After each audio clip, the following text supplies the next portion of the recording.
Friends, ಹೇಗಿದ್ದೀರಾ?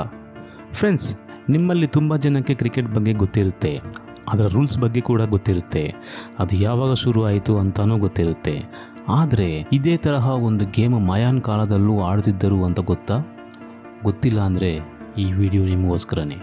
ಈ ಪ್ರಪಂಚದಲ್ಲಿ ನಮಗೆ ಅತ್ಯಂತ ಆಶ್ಚರ್ಯವನ್ನುಂಟು ಮಾಡುವ 3 ನಾಗರಿಕತೆಗಳಿವೆ. ಅವುಗಳಲ್ಲಿ ಒಂದು ಈಜಿಪ್ಟ್ ಮತ್ತು ಎರಡನೆಯದು ಸಿಂಧೂ ನಾಗರಿಕತೆ, ಮೂರನೆಯದು ಮಯಾನ್ ನಾಗರಿಕತೆ.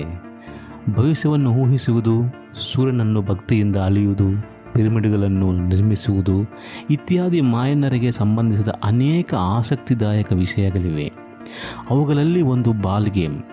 ಮಧ್ಯ ಅಮೆರಿಕದಲ್ಲಿ ನೆಲೆಸಿದ್ದ ಮಾಯನ್ನರು ಈ ಕ್ರೀಡೆಯನ್ನು ಆಡುತ್ತಿದ್ದರು. ಈ ಆಟವನ್ನು ಈಗ ಅರಿಜೋನಾ, ನ್ಯೂ ಮೆಕ್ಸಿಕೋ, ಗ್ವಾಟೆಮಾಲಾ, ಹೋಂಡುಸಾರ್ ಮತ್ತು ಬೆಲೀಜ್ನಲ್ಲಿ ಆಡಲಾಯಿತು. ಮಾಮೂಲಿಯಾಗಿ ಆಡಿದರೆ ಆಶ್ಚರ್ಯವಿಲ್ಲ, ಆದರೆ ಸತ್ತವರನ್ನು ರಬ್ಬರ್ ಬಾಲ್ಗಳನ್ನಾಗಿ ಮಾಡಿ ಆಡುತ್ತಿದ್ದರು. ಇದು ಆಘಾತಕಾರಿ ವಿಷಯ. ಮಾಯನ್ನರು ಈ ಆಟವನ್ನು ಬಹಳ ಉತ್ಸಾಹದಿಂದ ಆಡುತ್ತಿದ್ದರು.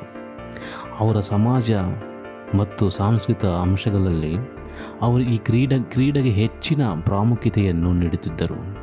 ಈ ಆಟವು ಕ್ರಿಸ್ತ ಶಕ 250ರಲ್ಲಿ ಪ್ರಾರಂಭವಾಯಿತು ಎಂದು ಅಂದಾಜಿಸಲಾಗಿದೆ. ಮತ್ತು ಶವಗಳು ಹೇಗೆ ಚೆಂಡುಗಳಾಗಿ ಬದಲಾಗುತ್ತವೆ, ಅವರು ಯಾಕೆ ಹಾಗೆ ಮಾಡುತ್ತಾರೆ, ಮಾಯನ್ನರು ಕ್ರೂರರೇ, ಅಂತಹ ಪ್ರಶ್ನೆಗಳಿಗೆ ಉತ್ತರಗಳನ್ನು ಈ ವಿಡಿಯೋದಲ್ಲಿ ನೋಡೋಣ. ಫ್ರೆಂಡ್ಸ್, ನಾನು ಕನ್ನಡದಲ್ಲಿ ಹೊಸದಾಗಿ ಫ್ಯಾಕ್ಟ್ಸ್ ಆಫ್ ಕನ್ನಡಿಗ ಅಂತ ಒಂದು ಫ್ಯಾಕ್ಟ್ ಚಾನಲ್ನ ಸ್ಟಾರ್ಟ್ ಮಾಡಿದ್ದೀನಿ. ನಿಮ್ಮಲ್ಲಿ ಯಾರಾದರೂ ನನ್ನ ಚಾನಲ್ ಮೊದಲನೇ ಬಾರಿ ನೋಡುತ್ತಾ ಇದ್ದರೆ ದಯವಿಟ್ಟು ನನ್ನ ಚಾನಲ್ನ ಸಬ್ಸ್ಕ್ರೈಬ್ ಮಾಡ್ಕೊಳ್ಳಿ. ಹಾಗೆ ವಿಡಿಯೋ ಇಷ್ಟವಾದರೆ ಲೈಕ್ ಮಾಡಿ, ಶೇರ್ ಮಾಡಿ, ಈ ನಿಮ್ಮ ಕನ್ನಡಿಗನ್ನು ಸಪೋರ್ಟ್ ಮಾಡಿ. ಈಗಾಗುವಂತೆ ಹಲವು ಕ್ರೀಡೆಗಳಲ್ಲಿ 2 ತಂಡಗಳು ಪೈಪೋಟಿ ನಡೆಸುತ್ತವೆ. ಮಾಯಾಕಾಲದಲ್ಲೂ 2 ತಂಡಗಳ ನಡುವೆ ಈ ಚೆಂಡಿನ ಆಟ ನಡೆದಿರುವ ನಿರೀಕ್ಷೆ ಇದೆ. ಆದರೆ ಆಟದ ನಿಯಮಗಳೇನು ಎಂಬುದು ಯಾರಿಗೂ ತಿಳಿದಿಲ್ಲ. ಇಂಗ್ಲೀಷ್ನ ಐ ಅಕ್ಷರದ ಆಕಾರದ ಮೈದಾನದಲ್ಲಿ ಮಾಯನ್ನರು ಇದನ್ನು ಆಡುತ್ತಿದ್ದರು ಎಂದು ನಂಬಲಾಗಿದೆ. ಇಲ್ಲಿ ಇನ್ನೊಂದು ಇಂಟ್ರೆಸ್ಟಿಂಗ್ ಫ್ಯಾಕ್ಟ್ ಇದೆ. ಅದು ಏನು ಅಂತಂದರೆ, ಆಟದ ಮೈದಾನದ ಸುತ್ತಲೂ ಕಲ್ಲಿನ ಗೋಡೆಗಳಿದ್ದವು. ಅವರು ಮೈದಾನದ ಮಧ್ಯದಲ್ಲಿ ಆಡುತ್ತಿದ್ದರು ಎಂದು ತಿಳಿದು ಬಂದಿದೆ. ಆಟದಲ್ಲಿ ಗಾಯಗಳ ಸೂಕ್ತ ರಕ್ಷಣಾ ಕ್ರಮಗಳನ್ನು ತೆಗೆದುಕೊಳ್ಳುತ್ತಾರೆ ಎಂದು ತಿಳಿದು ಬಂದಿದೆ. ಈ ಚೆಂಡಿನ ಆಟ ಆಡುವಾಗ ಕಾರಣಾಂತರಗಳಿಂದ ಕೆಲವು ಆಟಗಾರರು ಸಾಯುತ್ತಾರೆ. ಮಯಾನ್ ಅವಧಿಯಲ್ಲಿ ಇದೇ ರೀತಿಯ ಆಟದ ಅಂಗಣಗಳು ಅನೇಕ ಸ್ಥಳಗಳಲ್ಲಿ ಅಸ್ತಿತ್ವದಲ್ಲಿದ್ದವು. ಈ ಆಟ ತುಂಬ ಹಿಂಸಾತ್ಮಕವಾಗಿತ್ತು. ಅವರು ಎದುರಾಳಿ ಆಟಗಾರರನ್ನು ಇಚ್ಛೆಯಂತೆ ಕೊಲ್ಲುತ್ತಾರೆ. ಈ ಆಟದಲ್ಲಿ ಬಳಸುವ ಚೆಂಡುಗಳನ್ನು ಶವಗಳ ಆಧಾರದ ಮೇಲೆ ತಯಾರಿಸಲಾಗಿದೆ ಎಂದು ತಿಳಿದು ಬಂದಿದೆ. ಶವಗಳನ್ನು ಸುಟ್ಟ ನಂತರ ಬೂದಿಯಿಂದ ಚೆಂಡುಗಳನ್ನು ತಯಾರಿಸಲಾಗುತ್ತಿತ್ತು ಎಂದು ಹೇಳಲಾಗುತ್ತದೆ. ಇದಕ್ಕೆ ಕೆಲವು ಪುರಾವೆಗಳು ಮೆಕ್ಸಿಕೋದ national institute of anthropology and ಹಿಸ್ಟರಿಯಿಂದ ಪುರಾತತ್ವ ಶಾಸ್ತ್ರಜ್ಞ ಜವಾನ್ ಆಟ್ಯೂನ್ ಅವರು 2020ರಲ್ಲಿ ಮಯಾನ್ ನಾಗರಿಕತೆಯನ್ನು ಸಂಶೋಧಿಸಿದ್ದಾರೆ.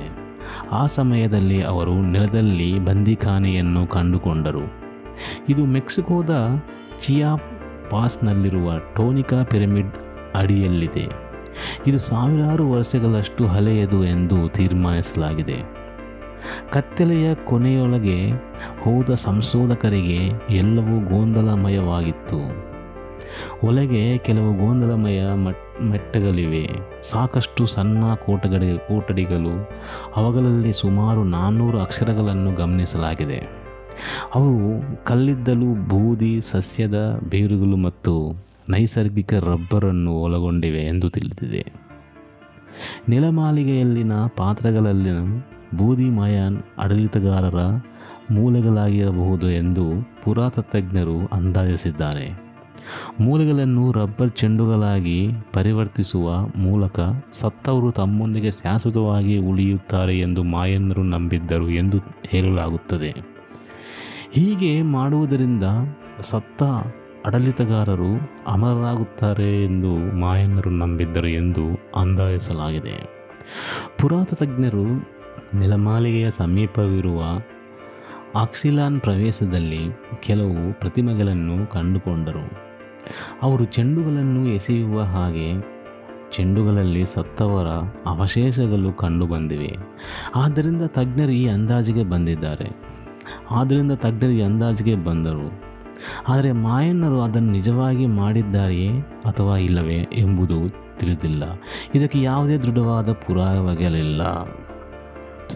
ಈ ವಿಡಿಯೋ ನಿಮಗೆ ಇಷ್ಟವಾದರೆ ದಯವಿಟ್ಟು ಶೇರನ್ನು ಲೈಕ್ ಮಾಡಿ, ಚಾನಲ್ ಸಬ್ಸ್ಕ್ರೈಬ್ ಮಾಡ್ಕೊಳ್ಳಿ. ಸೊ ನಾನು ಪ್ರತಿದಿನ ಒಂದು ಹೊಸ ಫ್ಯಾಕ್ಟ್ ಬಗ್ಗೆ ಒಂದು ವಿಡಿಯೋ ಮಾಡ್ತೇನೆ. ಸೊ ನೀವು ನನ್ನ ಚಾನಲ್ ಸಬ್ಸ್ಕ್ರೈಬ್ ಮಾಡಿಕೊಂಡು ಬೆಲ್ ಐಕನ್ ಪ್ರೆಸ್ ಮಾಡೋದ್ರಿಂದ ನಿಮಗೆ ನನ್ನ ಹೊಸ ವೀಡಿಯೋಸ್ ನೋಟಿಫಿಕೇಷನ್ ಬರುತ್ತೆ, ತಕ್ಷಣ ವಿಡಿಯೋ ನೋಡ್ಬೋದು. ದಯವಿಟ್ಟು ಸಬ್ಸ್ಕ್ರೈಬ್ ಮಾಡ್ಕೊಳ್ಳಿ. Thank you.